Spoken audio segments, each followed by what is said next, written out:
Estamos aqui reunidos com o nosso arcebispo e principalmente com vocês, jovens.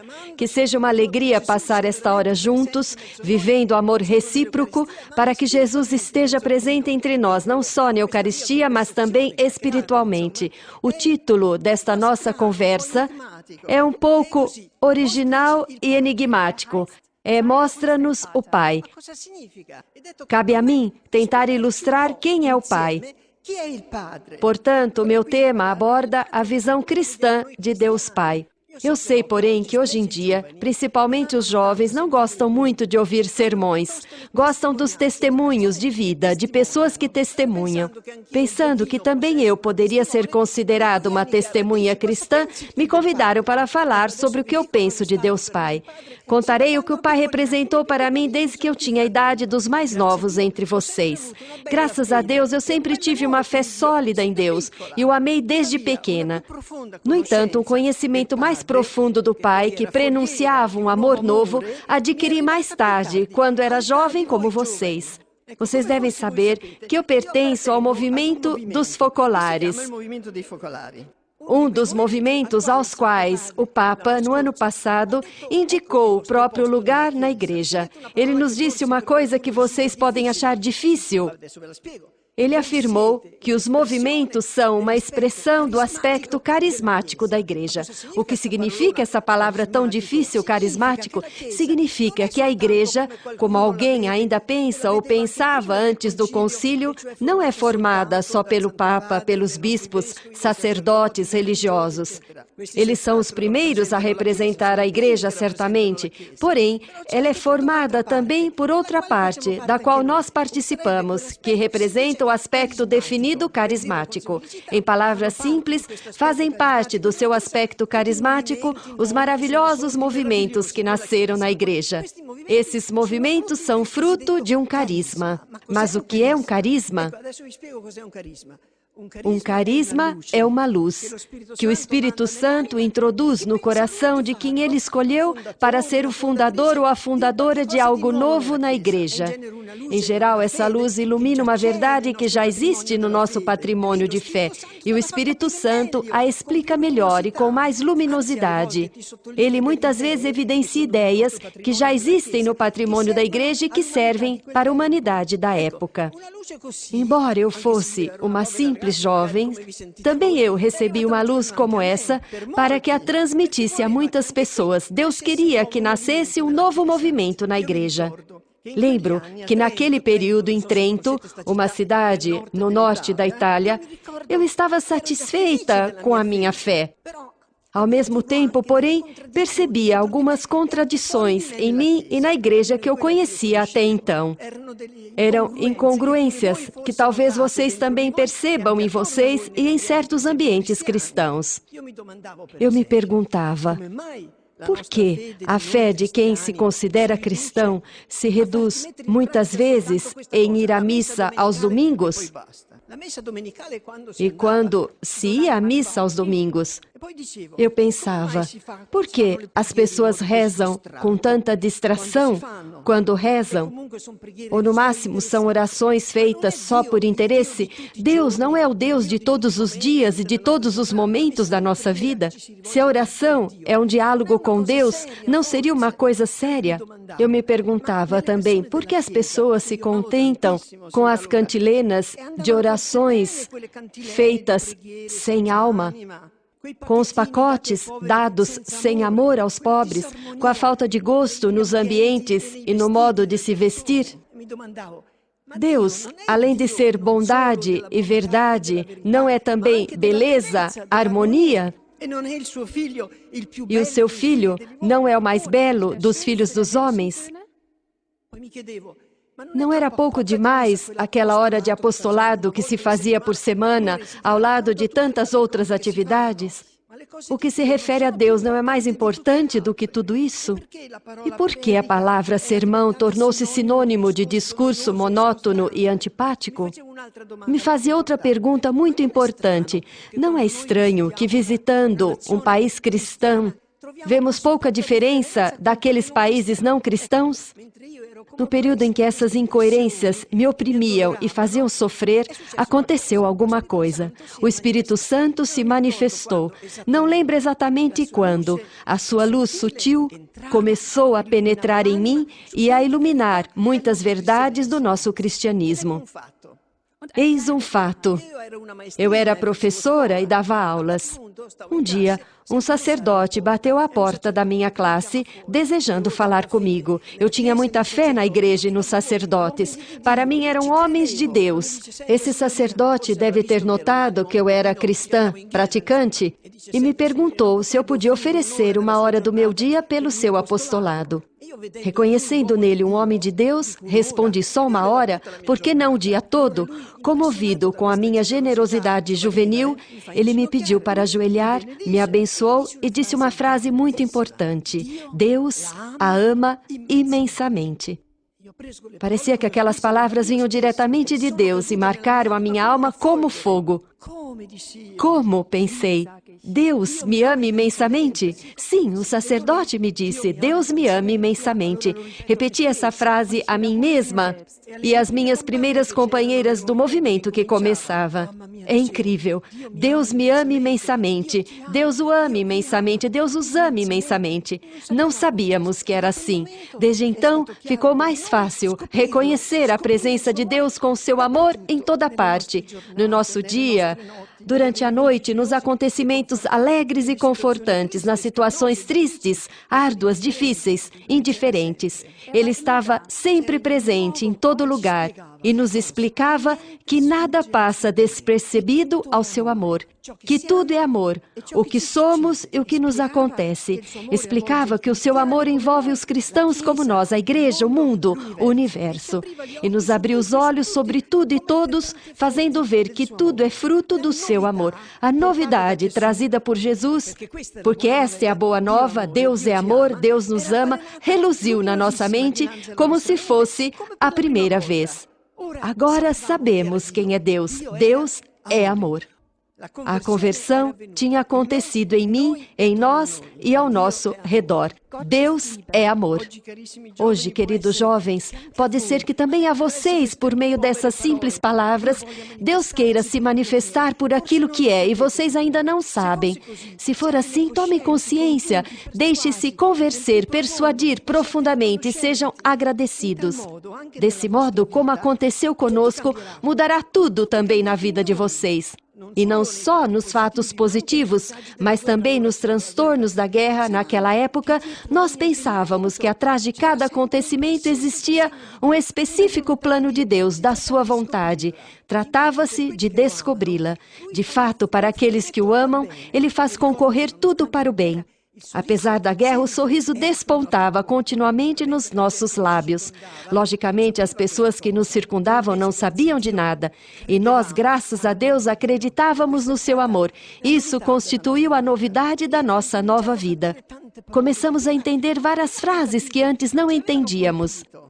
Víamos que, inclusive, no Antigo Testamento, Deus se manifesta como amor. Está escrito, por exemplo, Sião disse, o Senhor me abandonou, o Senhor me esqueceu. E Deus responde, mas pode a mãe se esquecer do seu filho e deixar de ter amor pelo filho de suas entranhas? E Deus continua, ainda que ela se esqueça, eu não me esquecerei de você. Eu te desenhei na palma da minha mão. Porque Deus é amor.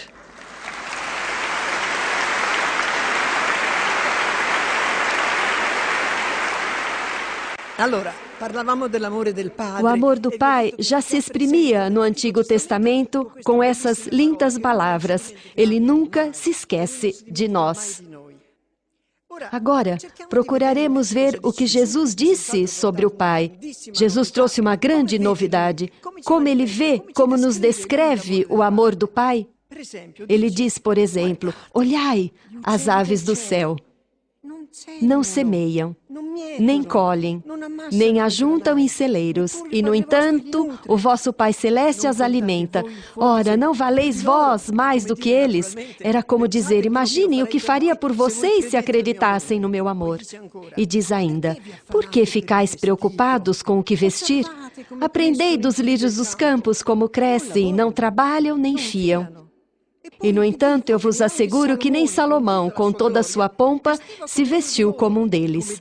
Seria como dizer, imagine o que faria por vocês se acreditassem no meu amor. Podemos descobrir melhor como é o amor de Deus lendo a parábola do filho pródigo. Todos vocês a conhecem, por isso farei apenas uma pequena observação. Imaginamos que o pai tinha muito trabalho, administrar a fazenda, seguir os empregados, a família. Mas, acima de tudo, ele estava sempre à espera do filho que tinha ido embora. Todos os dias ele subia à torre de sua casa e olhava ao horizonte.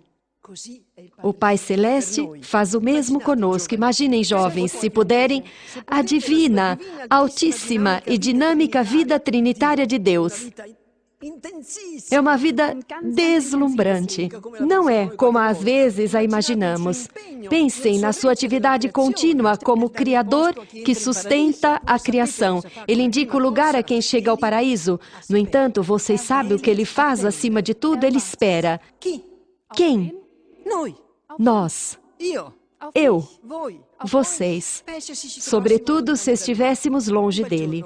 Um dia, esse filho, que o pai terreno tanto amava e esperava, após ter esbanjado todos os seus bens, volta para casa. O pai o abraça, o veste com uma roupa fina, coloca o anel em seu dedo, pede para preparar um novilho gordo para a festa. O que isso nos faz pensar? Que ele deseja ver o seu filho todo renovado, não quer lembrar como ele era antes. O pai não só quer perdoá-lo, mas esquecer o seu passado. Este é o seu amor por ele. Assim é o amor de Deus Pai por nós. Se depois de nos termos comportado mal, voltarmos para ele, ele nos abraçará, perdoará. Mas a coisa extraordinária é que ele se esquece de tudo. O amor do Pai é assim, não existe na Terra outro igual. Recentemente vi um documentário que examinava os detalhes de um famoso quadro de Rembrandt, que retrata o pai na narração evangélica que acolhe o filho que volta. São belíssimos todos os detalhes, mas o que mais impressiona são as mãos do pai. Uma mão é robusta e forte, como a de um homem, e a outra é delicada e mais fina, como a mão de uma mulher. Não era assim na realidade, mas foi como idealizou o artista. Com isso, ele quis exprimir que o amor do Pai é ao mesmo tempo amor paterno e materno. E também nós devemos pensar assim. Em Deus Pai encontramos tudo, o Pai e a Mãe.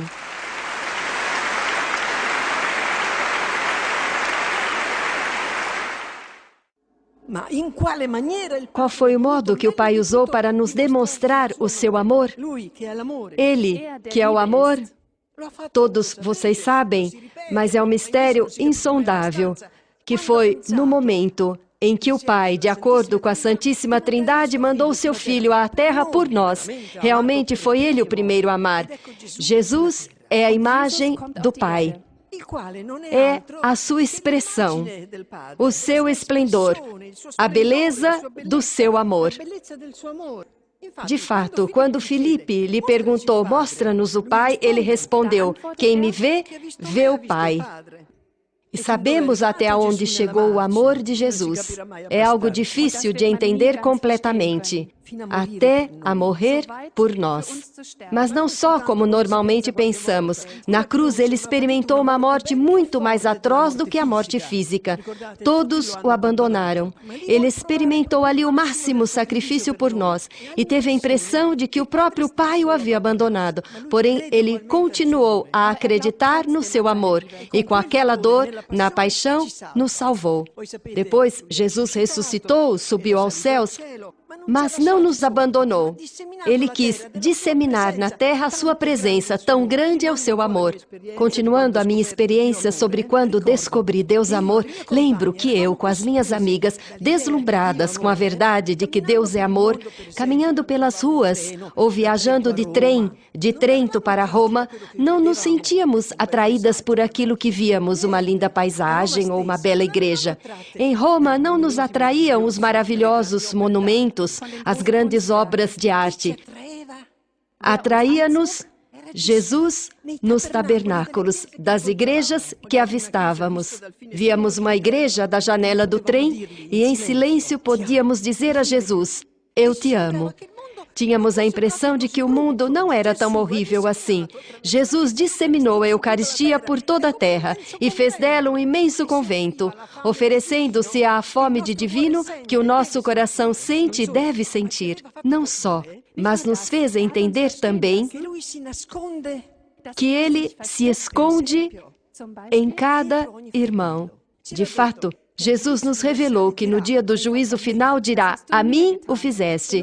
E nós lhe perguntaremos: quando foi que lhe vestimos, lhe demos de comer, aplacamos a sua sede? Ele responderá, daqui a poucos anos, para nós: cada vez que o fizeste a cada um dos meus irmãos, a mim o fizeste. Porque Jesus se esconde nos irmãos, principalmente nos mais pobres e abandonados. Percebemos ainda que certas pessoas não podiam ser somente amadas vendo Jesus nelas, mas que era preciso também aprender com elas, porque representam Cristo de um modo especial. Quando Jesus disse aos apóstolos: quem vos ouve, a mim ouve, era como se dissesse que está presente neles. São os nossos bispos. Desde o início entendemos que eles representam um Jesus especial. Foram instituídos pela Igreja para nos ensinar a nossa maravilhosa fé. Foi esse amor por Jesus nos bispos e no Papa que gerou em nós um grande amor pela Igreja, capaz de nos fazer compartilhar das suas lutas e vitórias. Descobríamos ainda Jesus nas Escrituras.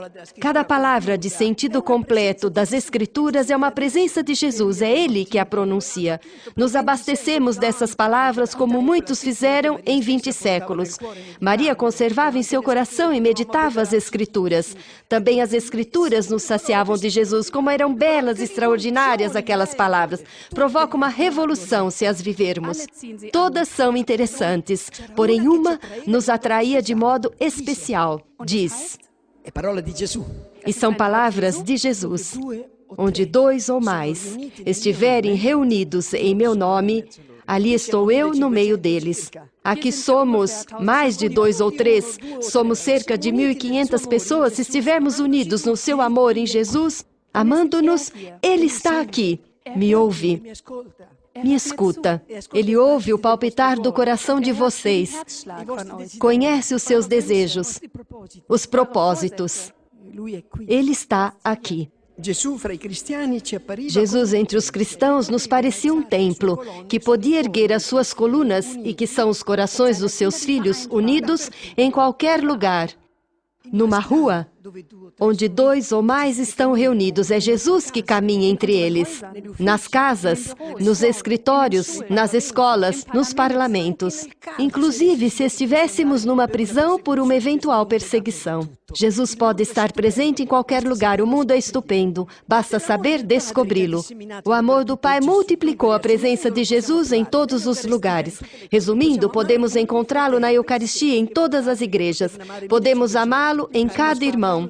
Podemos ouvi-lo nos nossos bispos. Podemos usufruir da sua presença espiritual entre nós. Podemos descobri-lo nas Escrituras. Deus, Deus, Deus presente no mundo, em todo lugar, porque Ele é amor. Naquele período, éramos quase os únicos a evidenciar que Deus é amor. A Igreja confirmou um pouco mais tarde essa nossa redescoberta. Paulo VI, em 1968, comentando o Credo, definiu Deus assim: Ele é aquele que é, e Ele é amor. esta definição mais explícita de Deus dada por um Papa e a nossa vida podiam provocar uma revolução no mundo, uma renovação na Igreja e em todos.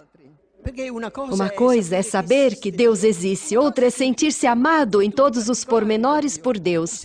Tudo se transforma, sentimos uma grande coragem. Não sei se todos fizeram essa experiência, mas creio que aqui estejam namorados, mães, pais, entenderão o que vou dizer. Quando uma jovem sabe que é amada, a vida muda para ela. Tudo ao seu redor adquire novo encanto. E cada particular ganha importância. Ela mesma tende a ser melhor e mais compreensiva com os outros. É assim. Porém, infinitamente mais forte é a experiência do cristão quando adquire uma compreensão mais profunda da verdade que Deus é amor.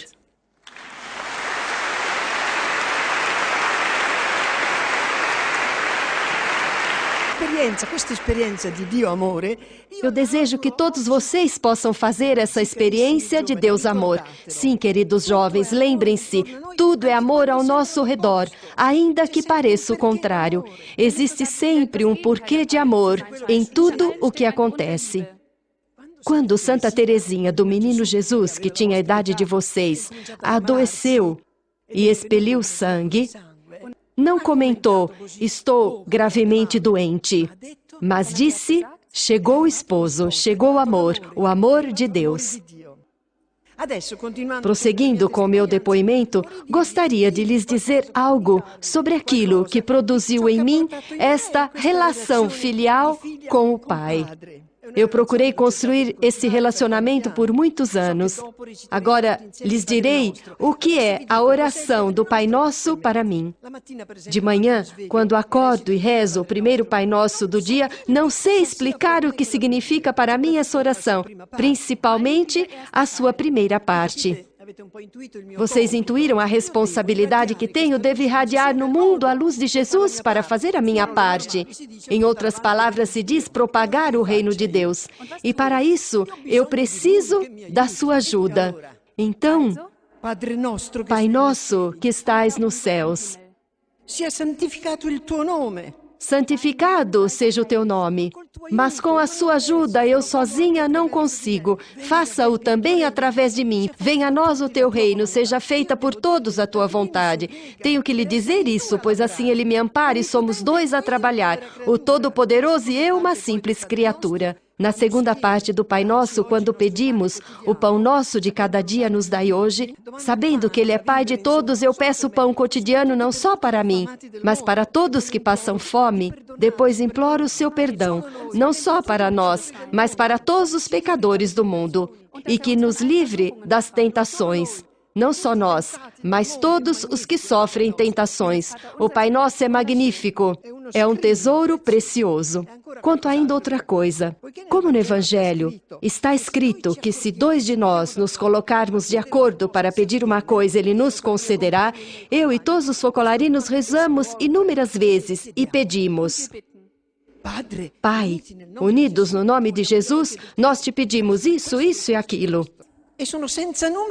São infinitas as graças que obtemos, de todos os tipos, diariamente. Poderia lhes dar milhões de exemplos. Também de uma certa consistência. Conto um que não escrevi aqui. É pequeno e dos primórdios desse movimento. Depois contarei outro.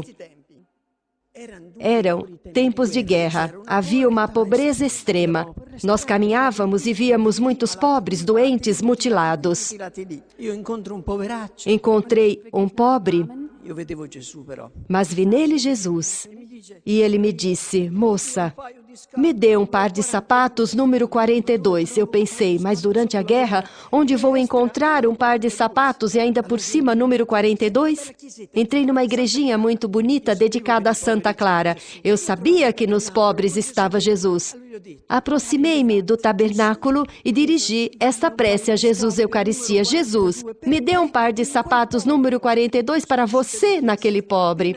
Assim que saí da igreja, veio ao meu encontro uma amiga com um embrulho nas mãos. Me entregou e disse, é para os seus pobres. Eu abri E o que havia lá dentro? Um par de sapatos masculinos número 42. Essa foi a primeira experiência. Porém, é o que acontece no mundo inteiro onde se vive esse espírito, e com frutos muito maiores. Agora conto um último fato mais recente. Era o ano de 1991. Há 8 anos, não são muitos. Eu, nesse ano, viajei para o Brasil. O avião aterrissou em São Paulo. Não sei se vocês conhecem São Paulo. O avião sobrevoa a cidade e se vêem muitos arranha-céus. Ao redor deles, se vêem grupos de barracas chamadas favelas. Isso impressionava os ricos e os pobres. Nós temos lá uma cidadezinha de testemunho, na qual me hospedei, e ali disse aos meus amigos: o que podemos fazer? É um problema enorme neste mundo. Nós não conseguiremos fazer nada, mas ele sim. Rezemos juntos, unidos em seu nome. Eterno Pai, em nome de Jesus, que disse que se estivermos unidos, você nos responde, indique-nos pelo menos uma pequena solução para esse grande problema. E não pensei mais nisso. No entanto, notei que os membros do nosso movimento, que eram 260 mil em todo o Brasil, tinham aumentado. Muitos não vinham dos arranha-céus, mas das favelas. Eram muito pobres, mas sedentos de Deus e no movimento se sentiam saciados. No entanto, eram muitos, milhares. Nós sempre fizemos a comunhão de bens, reunimos o dinheiro que sobra, mas não dava mais para ajudá-los. Tive então uma ideia que comuniquei aos meus amigos. Eles a aprovaram. Seria feito um grande encontro para pessoas do nosso movimento, com uma grande participação de jovens e adultos. Eu lancei a ideia. Se nós fizermos surgir empresas que produzam lucros, os quais, ao invés de serem guardados nos bolsos, forem dados aos pobres, vocês se empenhariam? Foi uma graça. Suscitou um grande entusiasmo. Sim, Chiara, nos comprometemos. Era preciso procurar pessoas competentes para abrir essas empresas. Comecem, eu disse. E foi o que fizeram. Surgiram várias empresas de todos os tipos, em todos os campos. Conversei com os jovens que estavam ali e que ainda estavam na universidade. Eu lhes disse que estudassem essa nova economia que estava surgindo e fizessem teses sobre ela. Já foram feitas mais de 100 sobre esta economia, intitulada Economia de Comunhão. Em relação aos lucros, se faz assim. São divididos em 3 partes. 1/3 para os pobres, 1/3 para formar esses industriais com a cultura evangélica da partilha. Dai-vos será dado, se não forem homens novos, verdadeiros cristãos, coloca o dinheiro no bolso. O último 1/3 é para ser investido na empresa. Passaram-se alguns anos e agora temos cerca de 700 empresas. E não só no Brasil, mas na Argentina, na América do Norte, na Europa. Temos 150 na Itália que funcionam muito bem. Recentemente foi feito um congresso de alto nível, ao qual me convidaram. Ali falavam só economistas. Tendo ouvido falar da economia de comunhão, o organizador do congresso me convidou.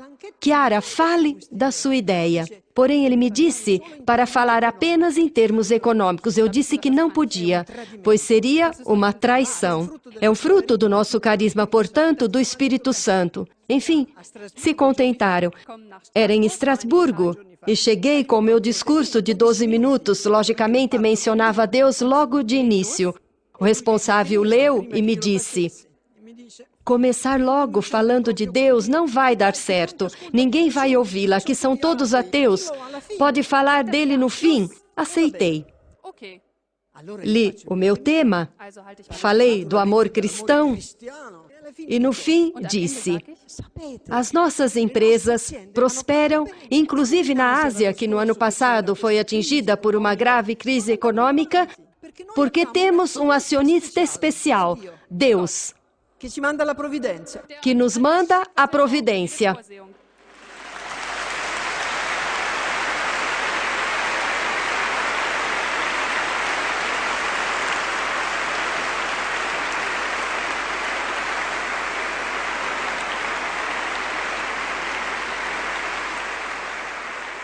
Tutti zitti. Todos ficaram mudos. Terminou o congresso, encontrei o diretor, que é uma pessoa importante ali, e lhe perguntei como foi. Participou desse congresso um famoso prêmio Nobel, Tobin, que é da América do Norte. As pessoas convidadas eram do nível de chefes de Estado, de economistas de primeira. Eu perguntei, como foi? Ele respondeu, eu sou ateu. Estava um pouco incrédulo, mas a economia de comunhão é o futuro. Substituirá a economia de mercado. Foi algo extraordinário. E quem a fez? O Eterno Pai, que nos escuta quando rezamos unidos. Naturalmente, essa será uma das soluções. Nós a desenvolveremos com o nosso acionista especial. Ao lado desta ação, existem muitas outras obras, como aquelas que também vocês farão, e tudo caminhará. Difundimos a revolução cristã. Por quê? Porque existe um Pai que nos ama. Peçam-lhe no Pai Nosso. O pão nosso de cada dia nos dai hoje. Ele manda as ideias que, colocadas em prática, dão certo. Caríssimos jovens, é acreditando no seu amor, é amando que poderemos ver reflorescer a igreja em nós e ao nosso redor, e com ela o mundo. Então, voltando ao que eu disse no início, aquelas impressões que tive, se fizermos assim, as nossas orações não serão mais vazias, mas serão cheias de significado, obterão o que pedem. Não faremos apostolado só uma hora na semana, porque irradiaremos Cristo por onde passarmos o dia inteiro, sempre, não só uma vez por semana. O mundo deixará de nos taxar de antiquados, e não terá aversão a nós, porque o nosso sorriso, que exprime felicidade, iluminará os nossos rostos, e aos poucos também o de quem encontrarmos. Ouviremos dos nossos sacerdotes palavras cheias de vida, magníficas, que não só transmitirão a mensagem de Cristo, mas essa mesma mensagem ilustrada pelas experiências deles e pelas que ouvem de vocês. As nossas cidades não serão mais iguais àquelas onde se desconhece Deus. Se vivermos assim, se acenderá em todos os lugares um fogo luminoso e ardente, prelúdio da pacífica, mas irresistível revolução cristã, que invadirá o mundo, fazendo florescer com todas as outras forças da Igreja a tão esperada civilização do amor. Diremos a todos com os fatos que Deus é amor, que Jesus é amor, e Ele conosco os conquistará. Obrigada, queridos jovens, pela atenção que me dispensaram. Obrigada pela atenção de todos.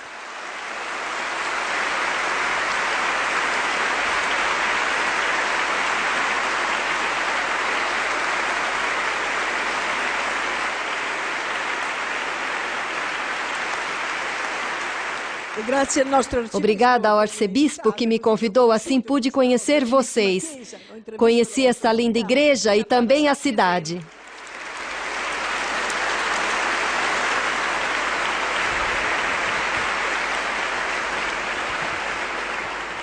Vamos em frente, jovens, em frente. Existem 5 milhões de pessoas que já vivem assim em todos os continentes. Eu pergunto a vocês, se eles podem viver assim, por que vocês não?